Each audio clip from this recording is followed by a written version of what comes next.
सम्मान्य सभामुख महोदय,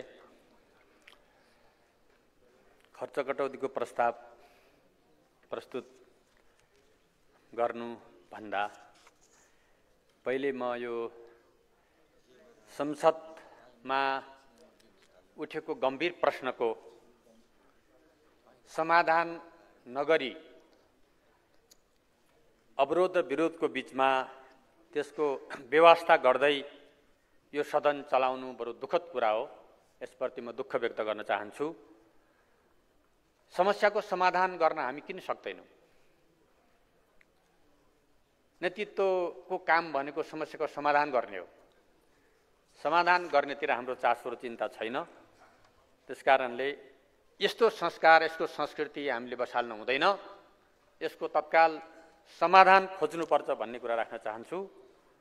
र सभामुख महोदय, म दुःखका साथ भन्न चाहन्छु, बजेट वक्तव्यमा हतार गरेर हामीलाई बोल्न नदिएर संसदको अधिकार, सांसदहरूको अधिकार समेत कटौती हुने गरी हतारमा जो त्यसलाई टुङ्ग्याइयो, त्यसप्रति पनि म दुःख व्यक्त गर्न चाहन्छु। वार्षिक कार्यक्रम हो, वर्षभरिलाई कार्यान्वयन हुने कार्यक्रममा संसदहरूले आफ्नो कुरा राख्न नपाउने हो भने के अर्थ छ? हाम्रो अर्थ के? हाम्रो अधिकार किन कटौती गरियो? यसप्रति मेरो आपत्ति छ। म आपत्ति जनाउन चाहन्छु। र तेस्रो कुरामा के भन्न चाहन्छु भने विश्वयुद्धको सङ्घारमा आज विश्वयुद्धको सङ्घारमा गएको छ, तेस्रो विश्वयुद्धको सङ्घारमा गइरहेको छ। यस्तो अवस्थामा हाम्रा लाखौँ नेपालीहरू मध्यपूर्वमा हुनुहुन्छ श्रमिकहरू, उहाँहरूको सुरक्षाको लागि नेपाल सरकारले के कदम चाल्दैछ? गम्भीर हुनुपर्ने आवश्यकता छ।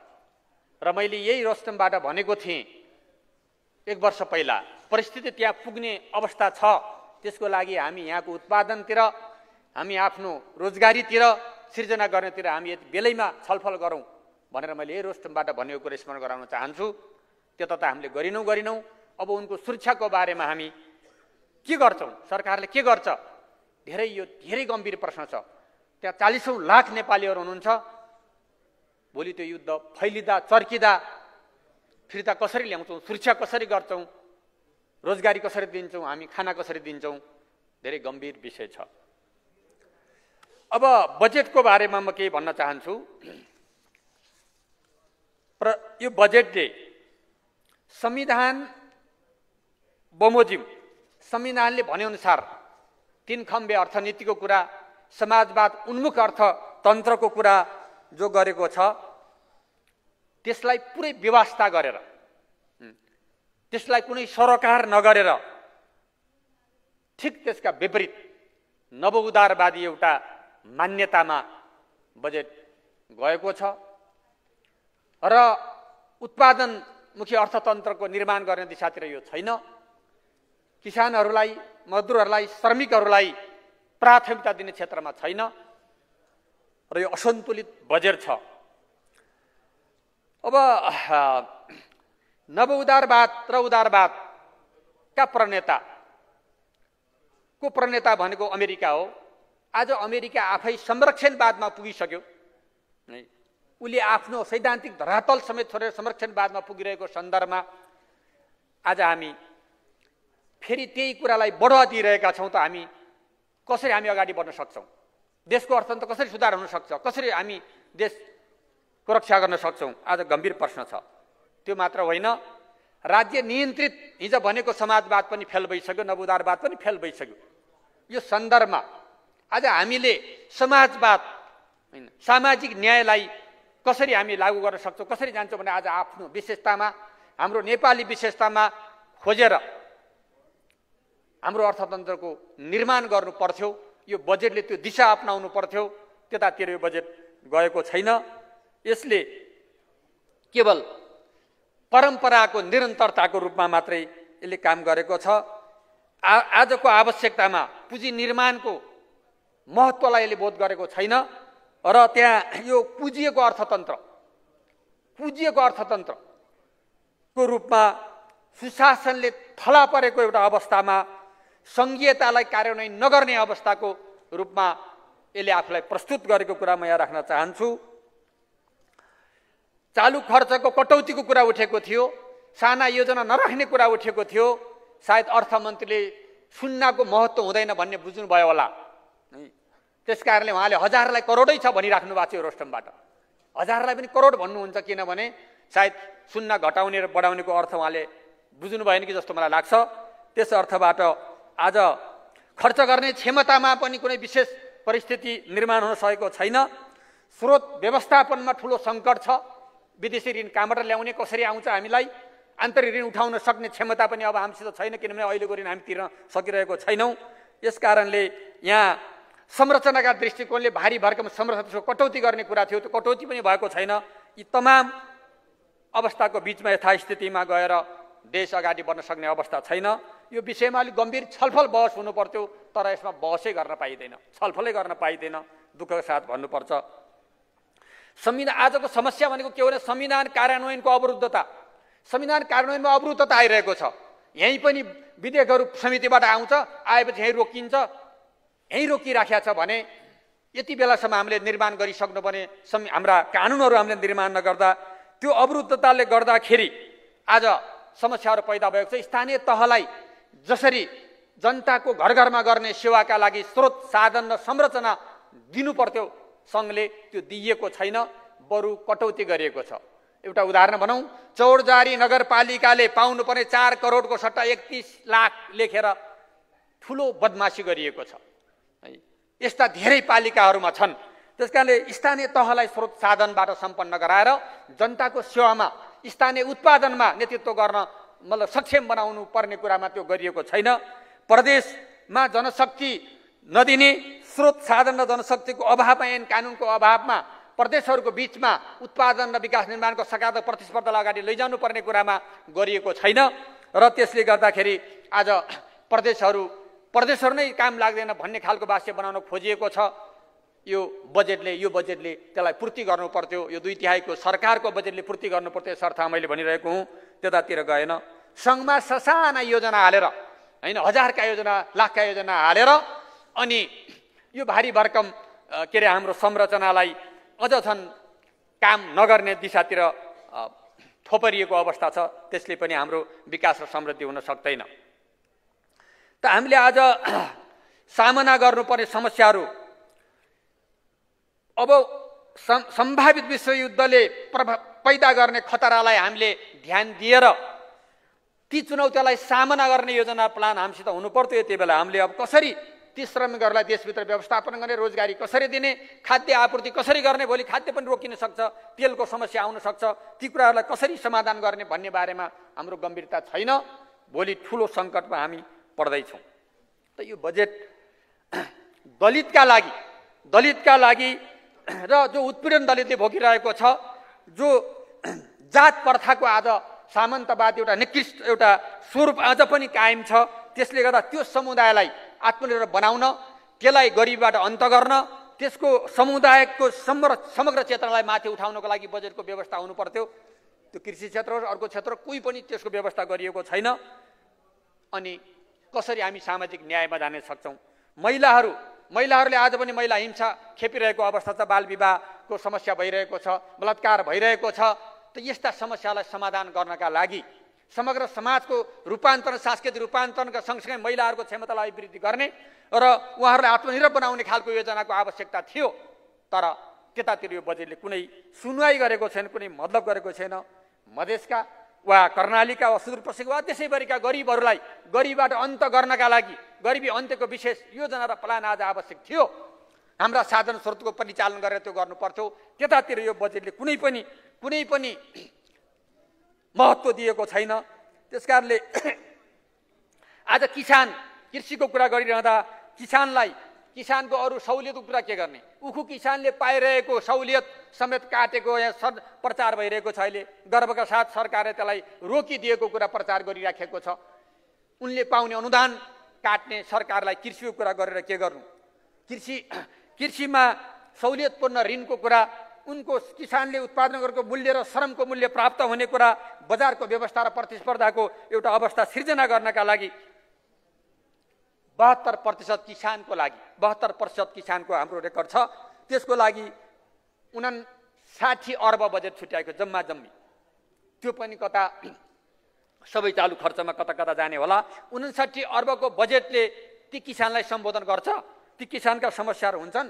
युवा र श्रमिकहरूको परिचालन नगरी पुँजी निर्माण हुँदैन, आर्थिक वृद्धि हुँदैन, त्यतातिर सोचिएको छैन। प्राकृतिक साधन स्रोतको हामीले परिचालन गर्ने कुरा र पानीको कुरा, जमिनको कुरा, जङ्गलको कुरा, पर्यटनको कुरा, पर्यटनलाई एउटा मूल्य वृद्धिसहित अगाडि बढाउने कुराहरूमा कुनै ध्यान पुगेको छैन। र यहाँ वनको कुरा उठिरहेको छ। वनको कुरा गर्दाखेरि आज विदेशबाट हामीले काठ ल्याइरहेका छौँ। यो बजेटमा विदेशबाट काठ ल्याउन प्रतिबन्ध छ, अब ल्याउन पाइँदैन भन्ने कुरा किन हेर्न पाइँदैन, किन देखिँदैन, किन ल्याइँदैन भन्दाखेरि हाम्रो काठ क्वाएर फाल्ने तस्करी गर्ने र विदेशको काठ ल्याउने कुराहरू यहाँ जो भइरहेको छ, यसले वास्तवमा यो बजेटले देशको यथार्थतालाई, आवश्यकतालाई सम्बोधन गरेको छैन भन्ने कुरा म यहाँ भन्न राख्न चाहन्छु। पूर्वाधारको कुरा उठ्यो, धेरै कुरा भन्न पर्दैन। यो बजेटले ठुला कुर्सी मात्रै देख्यो, ठुला कुर्सी देख्यो, ठुला कुर्सीलाई मात्रै बजेट हाल्यो। अन्तत यसो चारो छरेको त होला, तर मुख्य बजेट ठुला कुर्सीहरूमा केन्द्रित भएको छ। यो ठुला कुर्सीमा मात्रै देश बन्ने हो भने त्यसको कुरा पनि मैले गर्नेछु।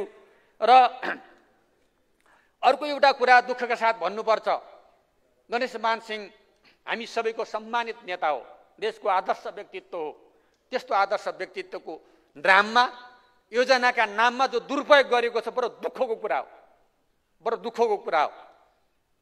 नेतृत्वको अपमान गर्ने गरी जे गरिएको छ, यो बडो दुःखको कुरा हो।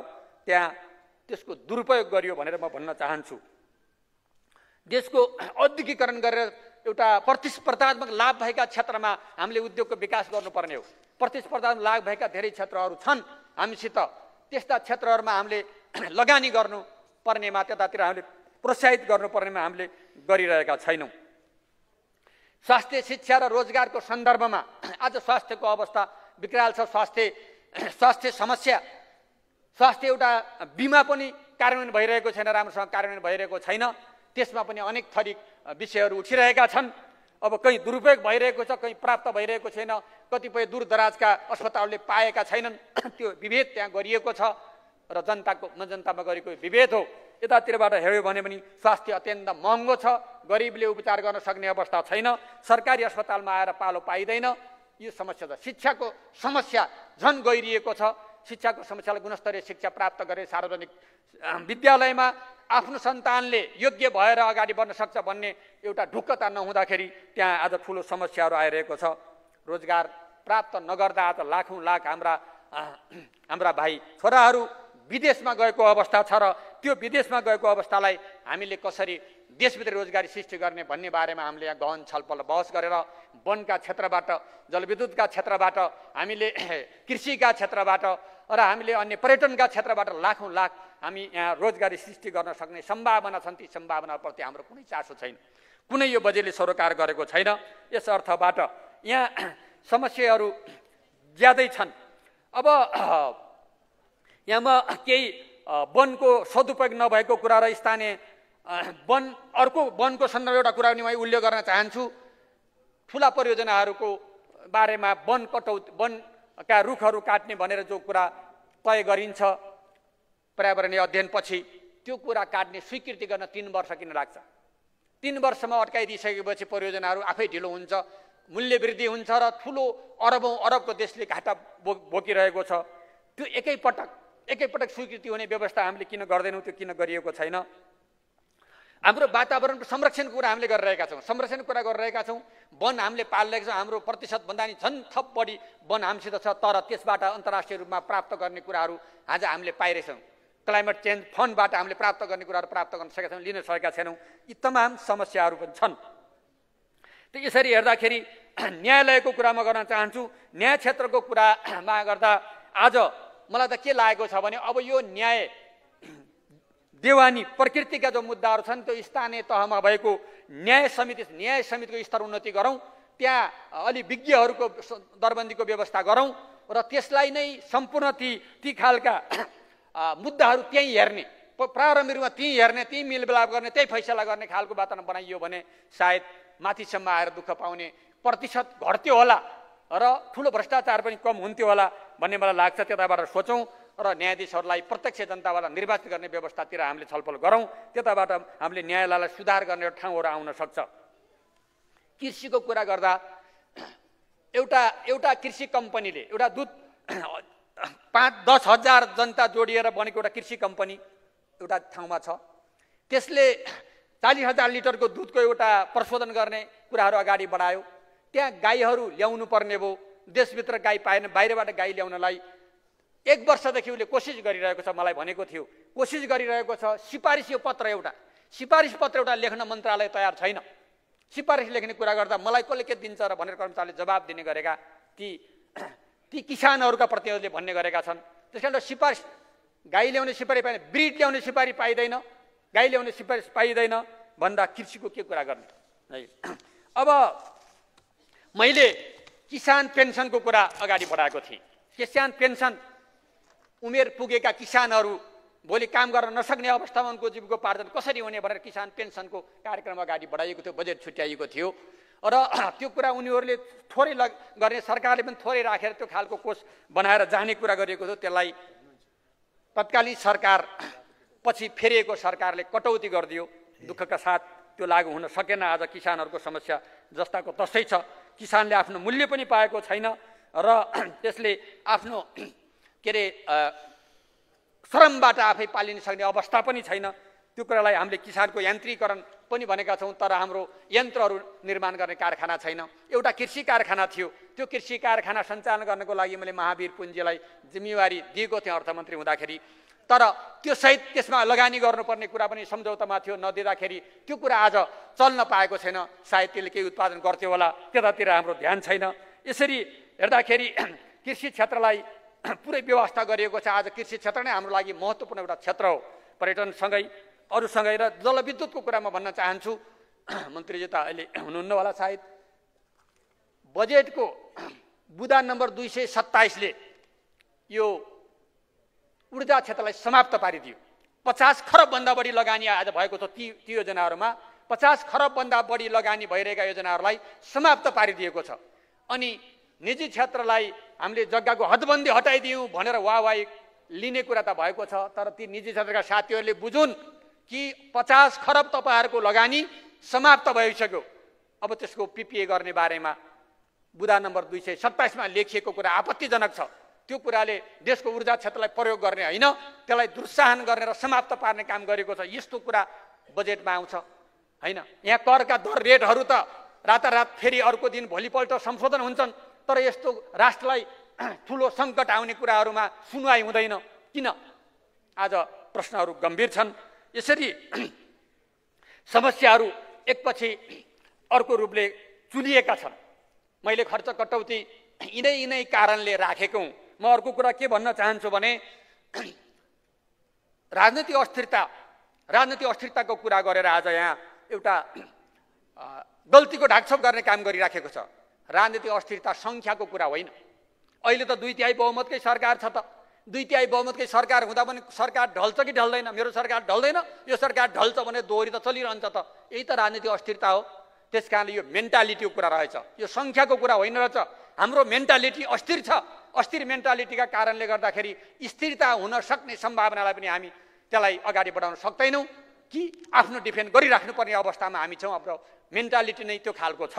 त्यस कारणले हाम्रो देश निर्माणका लागि 48 सालदेखि यता मात्रै आउँदा पनि 48, 64, 74सम्म आउँदाखेरि जनताले अवसर दिएको नेताहरूलाई 74मा 48मा एउटा नेतालाई अवसर दिएको थियो, 64मा अर्को नेतालाई अवसर दिएको थियो, 74मा अर्को नेतालाई अवसर दिएको थियो। अवसर पाएर पनि हाम्रा नेताहरूले देशको सही मतलब विकासको समृद्धिको दिशामा किन अगाडि लग्न सकेन? आज जनताले प्रश्न गरिरहेका छन्। अवसर नपाएर होइन, अवसर पाउँदै पनि देशको समस्यालाई समाधान गर्ने, आर्थिक समस्यालाई समाधान गर्ने, जनताका समस्यालाई समाधान गर्ने दिशातिर अगाडि नबढेको कुरा साँचो हो। त्यसकारण अवसर पाउँदै देश बन्न नसक्नु पर्दा दुःखद कुरा हो। मैले नाउँ लिनु पर्दैन। 48मा को हुनुहुन्थ्यो, 64मा को हुनुहुन्थ्यो, 74मा को हुनुहुन्थ्यो? जनताले अवसर दिएकै हो। त्यो अवसरको सदुपयोग भएन। राष्ट्रप्रति जनताप्रतिको जिम्मेवारी देखिएन। त्यो जिम्मेवारी गैर जिम्मेवारपनका कारणले आज समस्या भएको छ। आज भ्रष्टाचार वृद्धि हुनुको पछाडि आज गरिबी वृद्धि हुनुको पछाडि, गरिबी अन्त्य नहुनुको पछाडि आज सामाजिक न्याय स्थापित हुनु नहुनुको पछि उहाँहरूले जिम्मा लिनुपर्छ र त्यो जिम्मेवारी लिएर देशलाई बनाउने गरी आजको बजेट, आजको कार्यक्रम यो पुरै संशोधन गर्नुपर्छ, पुरै नयाँ ढङ्गले लेख्नुपर्छ र यो अहिलेको बजेटले अहिलेको समस्यालाई अझ पछिल्लो समय अनिवार्य रूपले विश्वयुद्धतिर गइसकेको सन्दर्भमा त धान्दैन यो देश चल्दैन, यो देशलाई चलाउने कसरी गम्भीर रूपले छलफल गर्नुपर्छ। सामान्य सभामुख महोदय, यी विषयहरू र अहिले यो मन्त्रालयको छलफललाई पनि हतार गरेर 2 दिनमा टुङ्ग्याउने काम नगरियोस् म आग्रह गर्न चाहन्छु। बोल्न चाहने मान्यहरूले बोल्न पाउनुपर्छ। यहाँ बोल्न पाइएन यो वार्षिक कार्यक्रममा भने यो आपत्तिजनक हुन्छ। आज यहाँ शीर्षकमा राखेर हटाउने काम गरियो, मन्त्रालयहरू हटाउने काम गरियो। यो यस्तो खालको व्यवस्थापन नगरौँ। हामीले एउटा बसेर राम्रोसँग वैज्ञानिक व्यवस्थापन गरेर छलफल गर्दा बिग्रिँदैन, त्यसले देशलाई राम्रो गर्छ र यहाँ मान्यहरूको भूमिकालाई पनि स्थापित गर्छ। सबै मान्यहरूले बोल्न पाउने अधिकार स्थापित गरोस् भन्ने कुरा म आग्रह गर्दै बिदा हुन्छु। धन्यवाद।